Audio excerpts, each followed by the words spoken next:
صباح الفل يا حبايبي كده على عيونكم، كل سنة وانتم طيبين. طبعا النهاردة أول يوم في الترم التاني لدخول المدارس. أنا بديت معاكم الفيديو كده أشاركه معاكم النهاردة من أول ما أصحيهم، وادعوا لي بس ربنا يكرمهم ويصحوا بسهولة. طبعا الأجازة دياتي مدمرة حياتهم، وما يناموا براحتهم يقوموا براحتهم. فدلوقتي يعني ايه، هنقوم أول يوم كده. ماسيو ماسيو ماسيو نومه خفيف يا جماعة. انت صحيت على الصوت، طبعا انت مش عايز تقوم، الجرجان ومش عايز يقوم. يلا يا ماما صح النوم. ايه ناويين تكمل ولا هتروح ولا هتقعد؟ يلا يا ماما، يلا قوموا كده اللبس يلا. الحمد لله يا جماعة. هو روبن قام من بدري، قام دخل الحمام وعامل ان هو لسه بدري مش هيقوم دلوقتي. بس ماشي بصراحة لسه يعني هو لسه صح دلوقتي. يلا قوموا كده. بص يا جماعة، توخى نايم لسه ويهدي ربنا ما يصحاش دلوقتي عشان ما يطلعش ورا اخواته وياخد ساعته الصبحية دي بدري ما يتعب. يهدي ربنا وينام عبال ما هم يمشوا. بص يا جماعة، جايبين هما الاتنين على عينه. انتوا رايحين فين؟ انا بقول ادخل حمام الشطة. بص يا جماعة، صح من هنا لهنا. بص، واحد قاعد على الكنبة. طبعا انت مش عايز تقوم. يا عم قوم عشان الوقت. احنا حاليا يا جماعة الساعة 6:30 الصبح، وهم بصراحة متعودين يقوموا من النوم الساعة 12 الساعة 1 الظهر. فبالنسبة لهم ده إنجاز. ادخل يا ماما يلا. يلا يا حبيبي، جهزت لهم اللبس جنبهم، وقاموا من على السرير ناموا على الكنبة. يا عم قوم عشان الوقت هيصحى. طب صبح قول اي حاجة للجماعة يلا. ده اللايك بس. طب قوموا يلا. واحد قاعد على الكنبة والتاني ده واقف لي هنا. طب مش هتدخل الحمام تشطف ولا ايه ظروفكم؟ يلا يا عم. روبن انت صح ولا انت نايم؟ يلا يا ابني. يا دي النيلة. يا عم قوموا. يا جماعة، هو انا بس لما يحصل معايا كده ده النهارده يعني الحمد لله، بس يعني كده قاموا بدري عشان بأمانة احيانا افضل نص ساعة صح فيهم. قوموا قوموا قوموا من هنا يناموا هنا. انتوا عارفين انا لو سبتهم ودخلت اعمل لهم اللانش بوكس بتاعهم هاجي الاقيهم ناموا. طب قولوا لي عايزين تفطروا ايه ولا اعمل لكم سندوتشات ايه؟ ها؟ انت يا ابني. يا جماعه هم بصوا مش هم يحبوا الفينو، اما يحبوا العيش الشامي. انا اجيب لهم العيش الشامي احطه في التلاجة، واطلعه من الفريزر واطلع لهم على طول اسخنه لهم في الميكروف كانوا لسه مخبوز. بص التاني جينا فين. طب هروح انا المدرسه ولا ايه؟ انت عارفين انا لو قعدت انام انا التاني اقوم. قوم يا روبن. يلا يا ماما قوم اغسل وشك و... وشوف يلا هتعمل ايه والبس. يلا. يلا. يلا يا ماسيو. قوم يلا اغسل وشك يا ماما وادخل حمامك كده وقوم البس. ما قلتلوش هعمل لكم سندوتشات ايه؟ في جبنه وفي بيض وفي لانشون واللي انت عايزينه. امم انت عايز لانشون؟ دايما لانشون عندك وانت. انت جبنه. طب هتفطر بنفس السندوتشات ولا اعمل لكم حاجه غير؟ اما كده كده مش بحب يفطروا الصبح. وبس اعمل لهم سندوتش خفيف كده زيهم زي اللي هعمل بيه اللانش بوكس النهارده. هندخل كده التلاجة ونشوف ايه اللي هنعمله. إيه. يلا طبعا مش هم يحبوا يا جماعه يفطروا البيض خالص، وخصوصا لما يكون وقت بدري زي كده. يا جبنه ولانشون يا جبنه بس لانشون بس، حاجات زي كده خفيفه. يلا طب قوموا. يا عم قوموا، عندي مدرسه يا ابويا، انا مش هوديكم يعني مش هنروح براحتنا وعلى مهلنا. قوموا. ما ودكمش من اولها. بص يا حبايبي، العيش الشامي ده انا لما اجيبه واحطه في الفريزر كده واطلع منه على قد اللي هستعملهم يعني اسخنهم في الميكرويف. بصوا ده مسهل عليه بصراحه واحسن من الفينو كل يوم يشتروا. احيانا لما نجيبه يبقى يفتل عبط الصبح ومش هم يحبوه ولا يحبوا يستعملوه اصلا. حتى لو في اليوم العادي بتاعنا يفضلوا العيش الشامي افضل. اما اجيب مثلا 100 رغيف 50 رغيف على حسب من المخبز من الفرن يعني، واجيبهم واخزنهم زي كده زي ما هم جايين واشيلهم على طول في الفريزر. ولما اطلع لهم منهم ده افضل بكتير، وغير كده ما يشبع العيال اكتر من الفينو تاني. هشوف كده بس اجهز لهم واسخنهم وارجع لكم تاني. بصوا يا حبايبي، بفضلوا هما الاثنين عايزين سندوتشات لانش. فيه البيض موجود وفي الجبنه موجوده، وبس هم حابين ياخدوا لانشون. هم اصلا حتى في البيت لو عايزوا كده في وسط اليوم سندوتشات او في الليل مثلا قبل ما يناموا ووقت متاخر يفضلوا سندوتشات اللانشون احسن حاجه يعني. نفتح لهم علبه جديده كده. شايفين شكل اللانشون ده طعمه حلو خالص على فكره اللي ما جربوش يعني. دقيقه. بصوا يا جماعه العيش، شايفين كانكم لسه مخبوز. بصوا ولا يشقق ولا اي حاجه اهو. اما ادفيه على الميكرويف يرجع كانه لسه مخبوز. بصوا اهاتي. اما افتح كده هما كل واحد فيهم ياخد رغيفين معاه، كانهم زي رغيفين فينو من الصغير ده العادي اهو. طبعا مش هما كتبت لهم لانشون جامد عشان هما اصلا مش يعني اما يحبوه بس تقيل، وخصوصا النوع ده اللي جربه يعني. بصوا اللانش بوكس بتاعهم غسلها لهم ومجهزاها لهم من بالليل. بصوا يا حبايبي، اسهل حاجه واحسن 100 مره يعني، سامحنا ربنا كلها نعمه. بس يعني افضل بكتير في السندوتشات وخصوصا للاطفال من الفين. انا بصراحه عيالي يفضلوا العيش الشامي اكتر من الفين تاني. بصوا يا جماعه النهارده احنا عندنا السبت، زي ما احنا عارفين كده اول يوم في المدرسه. السبت عندنا يعتبر اخر الاسبوع في السوق والكلام ده كله. احنا عندنا السوق، انا قلت لكم قبل كده ان السوق عندي يوم الاحد، يعني انا عشان اجيب خضار وفاكهه يوم الاحد، فطبعا احنا نعتبر كده بكره الاحد ان شاء الله بخير نجيب. فالنهارده اعتبر التلاجة عندي فاضيه، فاهمين؟ فعشان كده ولا حطيت لهم خضار ولا حطيت لهم فاكهه. بس لما يكون عندي يعني خضار وفاكهه اما اضيف لهم برضه. بس بصراحه الفاكهه خلصت والخضار فيه خيار وفيه طماطم بس مش حابين ياخدوا. آه، لو في خضره تاني خاصه مثلا ولا كده كنت هضيف له. لكن الفاكهه بصراحه خلصت. وانا عندي قلت لكم الف مره قبل كده ان السوق عندي يوم الاحد، عشان كده اخر الاسبوع شايفين الرغيف النونه ده. آه، فيعني ما فيش حاجه في الثلاجه عشان اخر الاسبوع وكده. هو الاسبوع بالنسبه للمدرسه بس اخر الاسبوع بالنسبه للخضار والفاكهه. شايفين اللانشون ده حلو جوه على فكره يا جماعه، حلو حلو اللي ما جربوش يعني. بس هو اصلا مش موجود هنا، بنجيبه من الكويت. عم يبعتوا لنا جزء من هنا، فما يبعت كميه زي كده وتكفينا في موسم المدرسه. بس اللانش بوكس بتاعهم كده خلص، انا غسلاهم من بالليل ومجهزاهم. ماشي كل واحد ياخد علبته. يلا يا بابا. ايوه الجزاز مالتهاكم ما تخافوش قبل ما اصحيكم. انا صاحيه قبليهم. انا حاولت يا جماعه اعمل لهم بيض و يعني بيض عيون او بيض جرس او كده، فمرضيوش. حابين قالوا لي يا ماما يعني لما يكونوا صاحيين بدري زي كده ما يفضلوش فطارهم بالبيض، وخصوصا في المدارس مش هنحب ياخدوه معاهم نهائي. يعني بص السنه كلها ان عملته مره بالعافيه لو ما فيش اكل. كنت هجيب لهم بطاطس وكده برضه واعمل لهم سندوتشات فما رضيوش، طعميه ما رضيوش، فبراحتهم معايا. في عندي حد فيهم يحب الطعميه وحد لا. بصوا كده الفطار جاهز، كل واحد فيهم ياخد له رغيف واللانش بوكس بتاعهم جاهز. بس انا اوريكم برضو الجزاز. وادي حبايب الجزاز بتاعتهم مليها لهم برضو من بالليل وغسلها لهم. تعالوا كده كملوا معايا الفيديو، واللي وصل معايا لحد دلوقتي ما ينساش اللايك والتعليق اللي حلو، ما ينساش اللي مش مشترك في القناه يشترك. نسيت اقولها لكم في المقدمه بس كويس ان انا افتكرتهم دلوقتي. ما تنسوش الاشتراك واللايك. هكمل معاكم كده واوريكم هم ما يلبسوا وهم ماشيين. كملوا معايا الفيديو للاخر. يلا. معلمينهم اللي شايل عشان الجزاز زي بعض واللانش بوكس زي بعض. اللي شايل الورقه من الجزازه اخوه التاني مخليها، واللي شايل العلبه من اللانش بوكس بتاع اخوه التاني مخليها. فعشان كده يعني عم عارفهم كل واحد دي بتاعتك انت صح. اللي شايل الورقه من الجزازه ما شايلهاش من اللانش بوكس. طب حتى شيل الاثنين. هشيلهم لك يلا.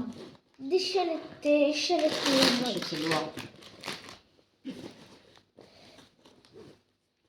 طب قولوا لي كده يكفيكم كام مصروف؟ طبعا هنيجي الحوار كل يوم عايزين كام وعايزين ايه وحيرة كل يوم بس.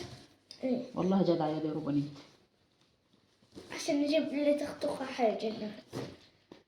كده خلصت من المهم تاني يا جماعة، والمهم عليهم هم. اقعد كده عادي هم يروحوا يلبسوا. روبن كنت انا مجهزة. روح يا ماما البس انت.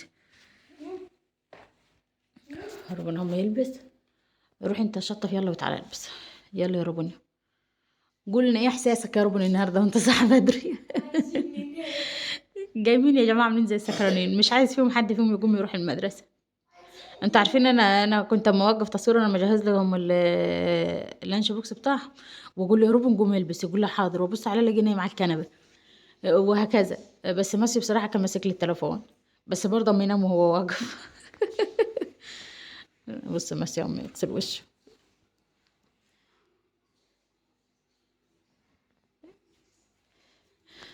يلا كمل، خليها للاخر وانا بردها لك. يلا يلا كمل. يلا يا عم الحاج.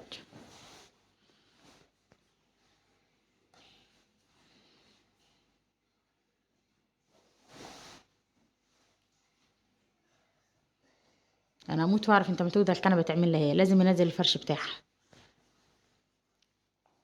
يلا. طب كلمنا، انت معمول صامت ليه؟ حط لايك ده اخره. حتى وانت نايم حط لايك. يلا يا مسيا تعالى البس.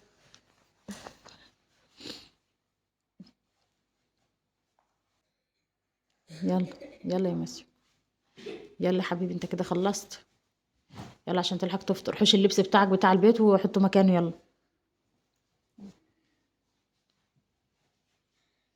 يلا يا ماما انت. هيا يا روبن. ارد لك ده. حاضر. يلا يا ماما، انا مش عارفه انت بتتحرك ليه مع اللبس. اعدل لي يا مسيا.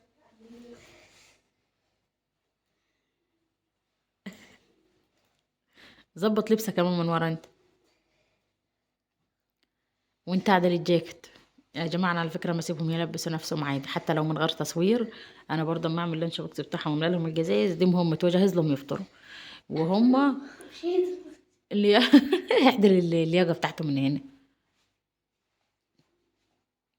واسيبهم هم يلبسوا كده مع نفسهم ويشطفوا مع نفسهم وما يروحوا برضه المدرسه مع نفسهم. يعني المدرسه كده كده يعني قريبه علينا مش بعيد. اه. اه كده ايوه الشارع اللي قدامنا جدع.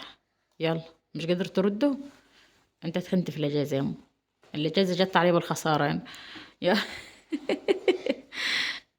يلا تعالى اعدل لك اللياقه دي وريني. يلا لازم تأمن نفسك انت. بصوا.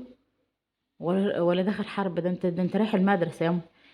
بص يا جماعه لازم يكفلت نفسه كده عشان يبقى ده فيها. يلا طب افطر. السندوتشات اهي بتاعتكم. افطر وهات الفلوس يلا عشان اديكم مصروف. يلا. يلا يا مسياي. ماسي سريعا روبن في اللبس عشان كده ما خلي ماسي معايا للاخر لو في تصوير وكده. وروبن حركته بطيئة. يلا شهل يا ماسيو. دخل القميص بتاعك كمان من ورا. جدع يا سس. روبن عندي يا جماعة في الأجازة تخن، ماسيو كل ما يروح يخس مش عارفة من ما أكل منه ولا إيه. يطول بس يخس. مسيا أنت ما كلمتش حد يعني النهاردة. عايز تنام عشان تعرفوا الليل كله بأمانة أقول لهم يا جماعة ناموا يا حبايبي عندكم مدرسة بكرة. ده مش هيبقى يوم عادي مش زي ما انتوا تكونوا قاعدين في البيت وما تقوموا براحتكم كل يوم. يقول لي يا ماما حاضر شوية وهنام شوية وهنام. لحد ما أنا اللي نمت وهم قاعدة. تعالى يا روبن. تعالى خد مصروفك. بصوا يا جماعة أنا عاملة لهم اللانش بوكس زي ما انتوا شفتوا كده ومد كل واحد فيهم 5 جنيه. آه، يعني جابوا بيها ماشي وما جابوش بيها ماشي هم براحتهم. عشان ما ابقاش كدابة عليكم. مش هقول لكم عاد انا مد العيل 10 مش مد العيل 10 والكلام ده كله، هي كل واحد فيهم 5 جنيه ويشكر ربنا عليها. دخل جيوبك يا ماما ولا انت متعلن افلاسك. خد تعالى مصروفك. 5 جنيه بحالها. ها؟ بحالها. خد بص يا جماعة مأنبيني كل يوم في المدرسة. إيه لازم هات السندوتش بتاعك وافطر يا مسا وانت قاعد يا تلبس حاجتك في الاول بعد كده افطر. لازم ياخدوا فلوس معاهم عشان وهم جايين بتر كان يجري عليهم اول ما يشوفهم. يحبوا يجيبوا له حاجه يفرحوا بيها. ده لازم يعني اجباري. والبسكوت لما يجيبوا. لازم. اول ما يشوفهم يا يا ويا اوبن. لازم يطلعوا له حاجه يفرح بيها. واقول لهم مثلا خلاص هاتوا له حاجه واحده. يقول لا اول ما يروح عند ماسيو يديه طب وانا ما اديش وروبن نفس الكلام. خدوا هاتوا له فلوس فك يا جماعه سامعين الشخله لا. خليك انت خليهم مع اخوكم وبهاتوا وانتوا جايين. وانتوا جايين عشان الحاجه ما تتهركش منكم. نشتري له نشت... نشتري له التلاتة كلها ولا لا اقسمها هات بيها 3 مرات انا ما معيش فلوس فكت انا كنت اعطيتكم. اي حاجه باكو نايتي باكو بسكوت اي حاجه. نشتري له مكرونات ونجيب له مصاصاية هو محب المصاصة. ماشي. في مصاصة اعدل الياقة تحت الجاكيت يا مسيو. بس أنا عارفة المصاصة اللي أنا كسبت لها تجيبيها. خلاص يلا افطروا طبعا عشان الوقت ما يسرقكمش. يلا شيل حاجتك بس اتأكد ان سوسته مش مقطوع. حطيتوا مناديل في الشنطة؟ طب يلا يا ماما افطر انت وهو يلا. طبعا انت مش مستوى، انا حاسه ان انت جاي مرجوف كده ليه مش عارف. مالك عامل زي اللي على كتار.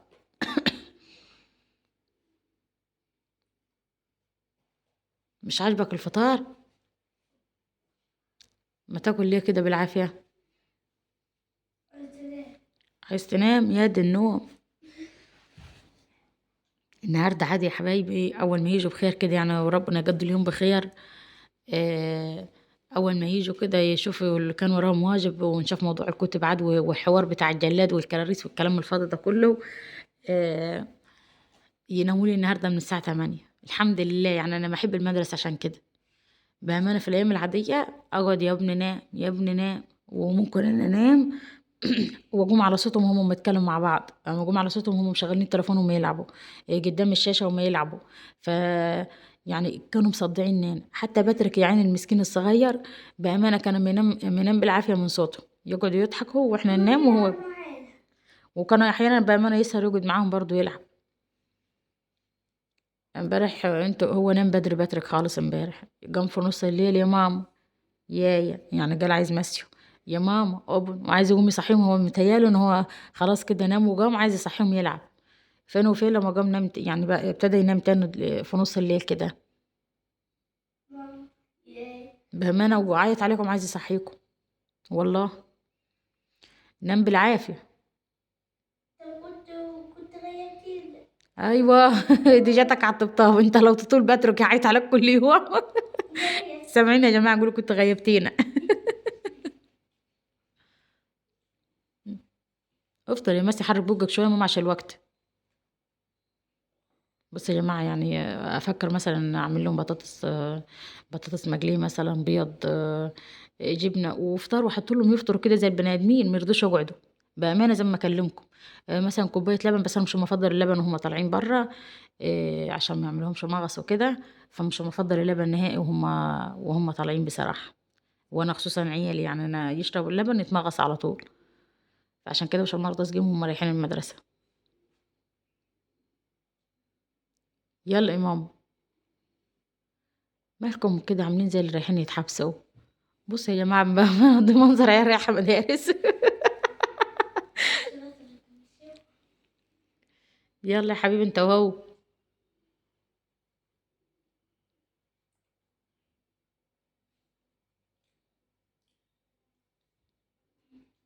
ايه يا ماما انت بتتحرك حتى وانت ما تاكل. يلا يا ماما. طب انا هقعد اليوم كله اقول لكم يلا اول زغلل في عينك كده عشان ما ترجعش تاني. عينيك ما ترجعش تاني يعني لبعضيها. اسم الله عليك. يلا يا كبيرتي. ده انا ما اقول عليك انت اسرع من روبن. بس في الاكل لا، في الاكل مس شاوين يا جماعه بامانه. حاجه صعبه. كله لا لا لا لا على طول، مفيش حاجه يعني مفيش حاجه نفسه تتفتح له وياكلها. وحتى الحاجة لو نفسه راحت له وطلبها إيه، يعني ما ياكلش. يعني ممكن مثلا يبقى نفسه في حاجة أعملها عارفين أكتر حاجة ياكل فيها إيه؟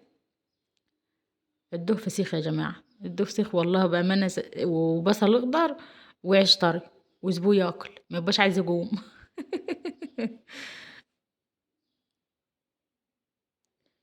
كمل الفيديو معايا للآخر يخلص افطارهم كده واوريكم واحنا طالعين. واللي وصل معايا لحد هنا يا حبايبي ما ينساش الاشتراك. بص ماسي وما ينساش اللايك. وما تنسوش تكتبوا له تعليق حلو. كل سنة وانتم طيبين. آه واستمروا معايا كده نكمل الفيديوهات مع بعض ان شاء الله الاسبوع ده خاص بالمدرسة. نعمل فيديوهات للكتب وكده ونشوف اللي هنعمله مع بعض ان شاء الله. كملوا معايا الفيديو للآخر. وقولوا لي عاد في التعليقات انت عملت ايه مع ولادكم، غلبوكم اول يوم كده ولا ما غلبوكمش؟ بس انا الحمد لله يعني النهارده سترت معانا شويه. احيانا بامانه اقوم الصبح اصحيهم اما يقعدوا يعيطوا يبقوا مش عايزين يقوموا سيبينها ننام شويه. طب انا تعبت، طب المدرسه ما جربتش تخلص. حوار كل يوم يعني اكيد كلكم ما تمروا بالظروف دي. كملوا معايا كده للاخر بس يفطروا واوريكم واحنا وهما ماشيين. يلا يا جماعه كده جت ميعاد المدرسه حاليا. الساعة 7:30 وهم دلوقتي هيمشوا، يوصل على 8:15 على الطابور على طول. هي المدرسة يعني 5 دقايق يبقى في قلب المدرسة جنبي. وتوخة صحيت. يلا يا اقول لك يا روبن، اقول لك يلا يا جماعه سيبكم من باتريك. يلا حبايبي كده اقفل معاكم الفيديو وكده ماشيين هما، واستنى تعليقاتكم، ما تنسوش اللايك والاشتراك. سلام. يلا يا ماسي انت وروبن، باي. يلا.